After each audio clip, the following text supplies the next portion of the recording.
The garbage man stopped me in the driveway. He didn't smile, didn't blink, just held my eyes the way predators do when they know you won't move first. "You need to leave this house before it happens," he said quietly. "Tonight." The words hit harder than I expected.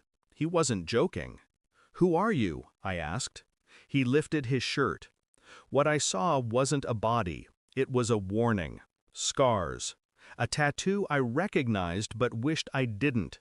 The same symbol I'd once seen in a police file when a local gang leader vanished without a trace. Then he leaned closer, his breath sharp against my ear. "Don't tell anything to your wife."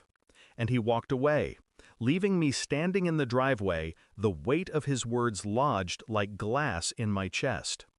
That night, I sat across from her at dinner. She smiled too easily, too polished. She asked about my day, poured the wine, and talked about the neighbors as if nothing in our world was collapsing. But her phone buzzed. Once, twice. She silenced it without looking. I knew the rhythm of that avoidance. I'd seen it before in other men, other lives.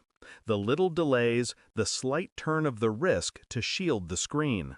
I studied her face. The same face I had loved for years.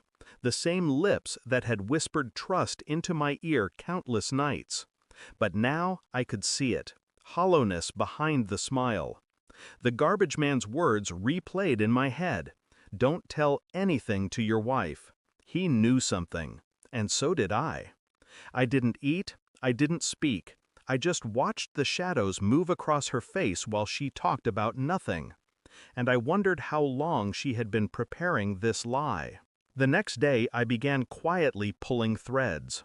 Her phone records, hours logged against numbers not saved in her contacts, long gaps in her work trips, receipts that didn't match the story she told. Patterns emerged. Always the same number, always the same street. I drove there one night, parked far enough away to watch. A townhouse, his car in the driveway. The garbage man's warning echoing like thunder under my ribs. I didn't knock, I didn't confront, I simply memorized. At home, I looked at her differently. When she leaned against me, I felt the falseness in her weight. When she kissed me goodnight, I tasted someone else's ghost on her lips. Every lie was suddenly visible. Every truth she thought she buried pulsed in the silence between us. I moved carefully, deliberately. The test was next. DNA. Not for me, for our son. A week later, the envelope arrived. My hands didn't shake when I opened it. My chest didn't tighten. It was clean, brutal, 0%. I waited until she returned from her meeting. She dropped her bag by the door, her face lit by practiced innocence. She kissed me, asked about dinner, moved through the house as though she still belonged here. I sat at the table, placed the envelope in front of me. "Open it," I said. She froze. Then she did. Her face broke in stages. Confusion, realization, collapse. Her lips parted, but no sound came. Finally, she whispered, "Please, let me explain." I leaned forward, voice steady, almost gentle. "No, just tell me his name." The silence was her confession. I didn't need it spoken. I slid my phone across the table. On the screen was a photo, her lover, the same man, the same symbol carved into his skin, the symbol I'd seen etched into the garbage man's chest. Her hand shook as she pushed the phone away, her eyes wide, desperate. "You already knew," she whispered.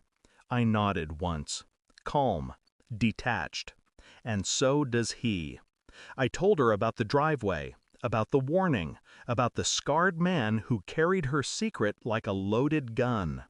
Her tears spilled fast, messy, uncontrolled. "What are you going to do?" she asked. I stood, looked down at her as if she were already gone. "Nothing. You've already done it for me." She left that night. Not because I told her to, because she couldn't stand the silence that followed her everywhere she moved in the house. The silence was heavier than chains. I stayed, sat in the dark, listened to the emptiness breathe. There was no rage left, no grief, only precision. She had lied, betrayed, created a child with a man who threatened shadows into my life. Now she lived with her choices. The garbage man had marked her fate long before I ever opened that envelope. And me? I had clarity.